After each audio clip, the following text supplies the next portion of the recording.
Imagine this. In 4 days, less than 100 hours, more than 2,000 military sites destroyed. Missile bases, drone warehouses, command centers, fortifications that had been built for years, more than 1,000 precision-guided munitions, a massive air campaign on a scale the world hasn't seen in a long time. And the main instrument of this strike is an aircraft that is more than 70 years old. The B-52 Stratofortress. It first took to the skies at a time when the internet didn't exist, smartphones didn't exist, and even color television was still a rarity. And today, it's once again at the center of one of the largest military operations of the modern era. Why this aircraft? What is Operation Epic Fury? And what does the use of this bomber say about the real strategy of the United States? Stay with us.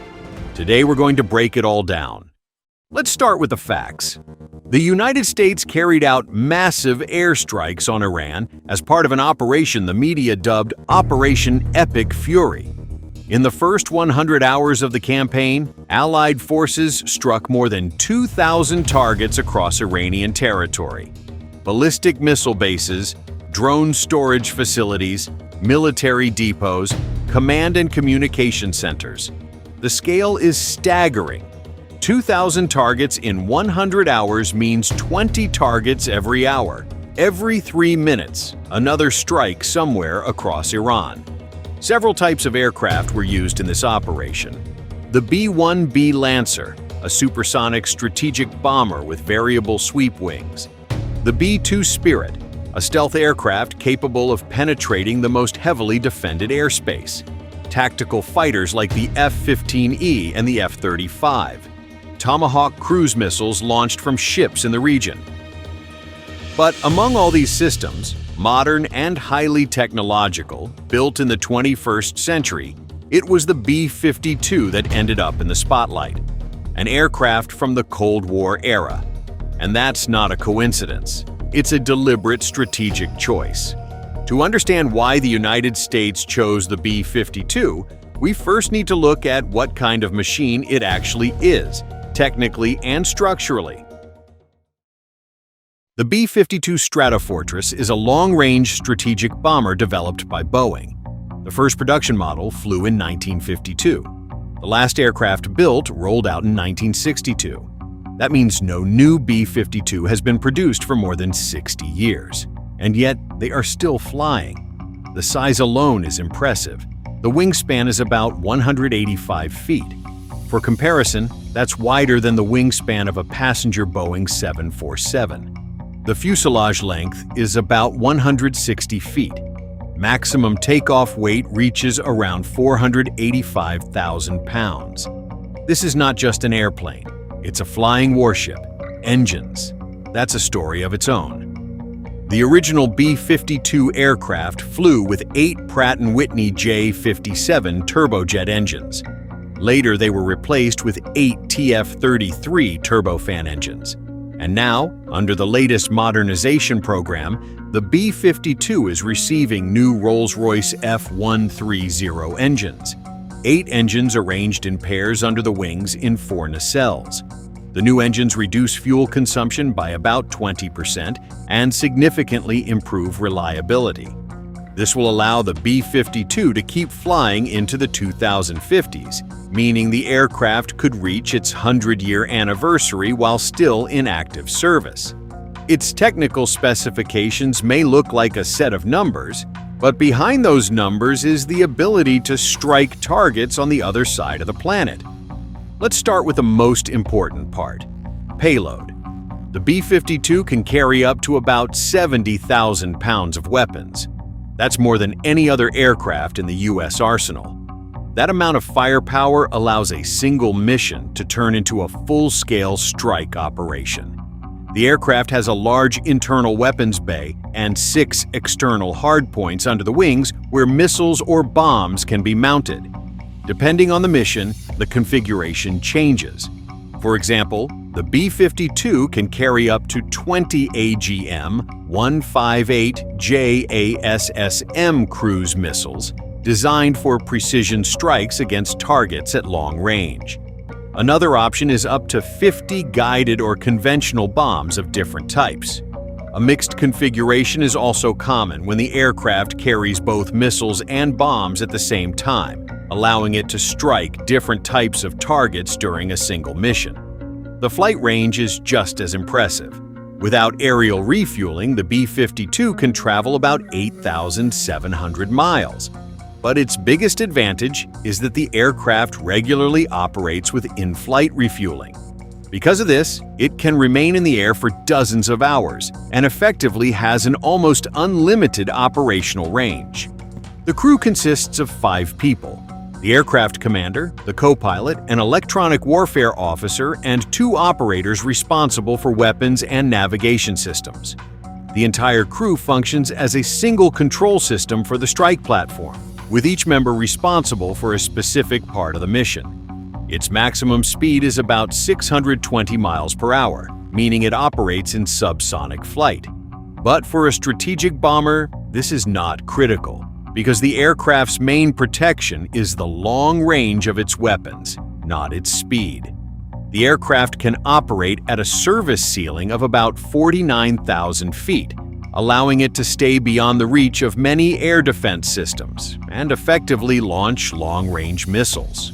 The B-52 has gone through several waves of deep modernization, and today it is essentially a new aircraft inside an old airframe. The avionics have been completely replaced. Modern digital navigation systems, new radars, satellite communications, and secure data links are now part of the aircraft. The crew can see the battlefield in real time and receive targeting data from satellites and drones. The B-52 is adapted for nearly all modern types of American weapons. The AGM-158 JASSM and JASSM-ER are cruise missiles with ranges from about 230 miles to more than 560 miles. The AGM-86 is a nuclear and conventional cruise missile. The GBU-28 is a bunker-busting bomb weighing over 4,400 pounds. JDAM is a series of GPS-guided bombs. Even the next-generation hypersonic weapon ARRW was tested on the B-52. The modernization program, known as the Commercial Engine Replacement Program, includes a complete engine replacement across the entire fleet by the 2030s. It is the most expensive modernization in the history of the B-52, costing more than $2 billion. But the result will be several more decades of active service. So the B-52 is not a museum piece that was forced back into the sky. It is a deeply modernized combat platform carrying the weapons of the 21st century. Now let's look at how a B-52 strike likely worked during this operation. The bomber takes off from its base, most likely Diego Garcia in the Indian Ocean, a location the United States traditionally uses for operations in the region. The distance from Diego Garcia to Iran is about 2,500 miles. For a B-52, that's a routine flight. Then comes aerial refueling.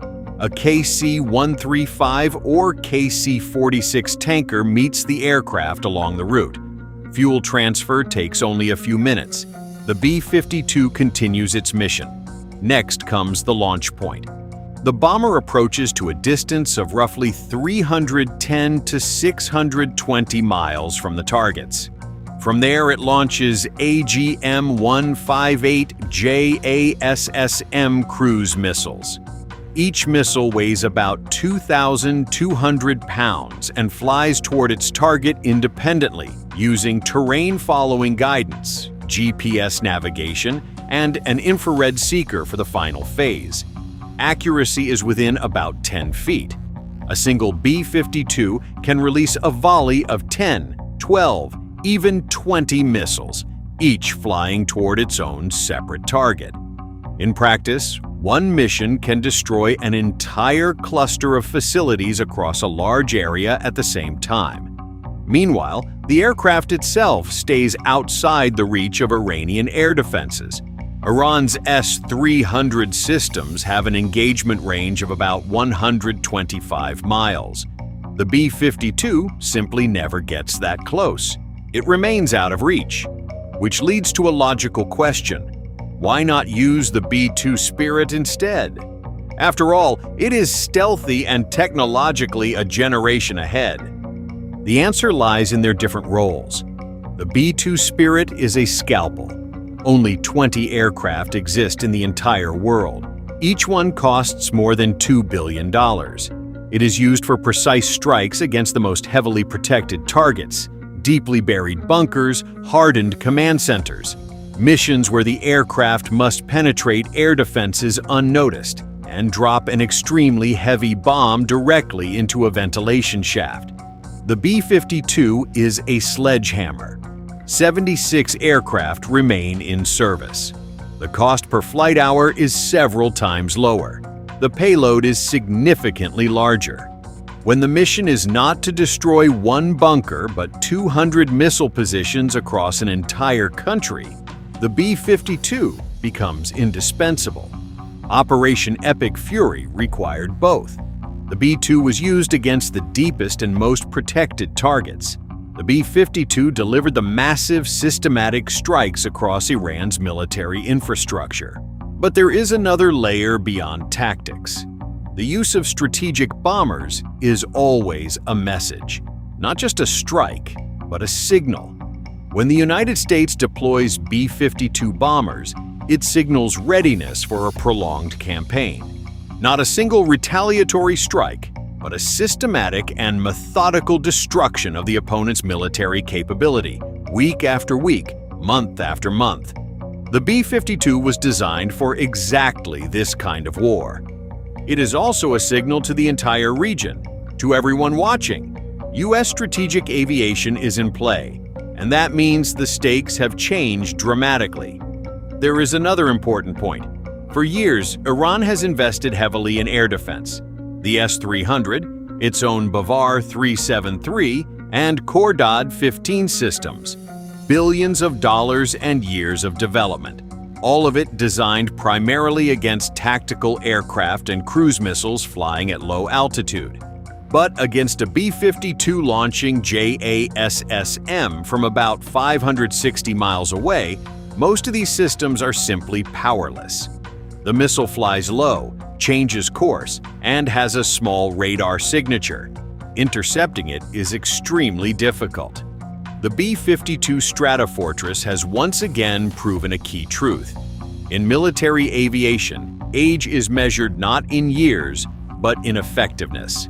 8 engines, a 185-foot wingspan, about 70,000 pounds of weapons, and the ability to strike from distances where no air defense system can reach you.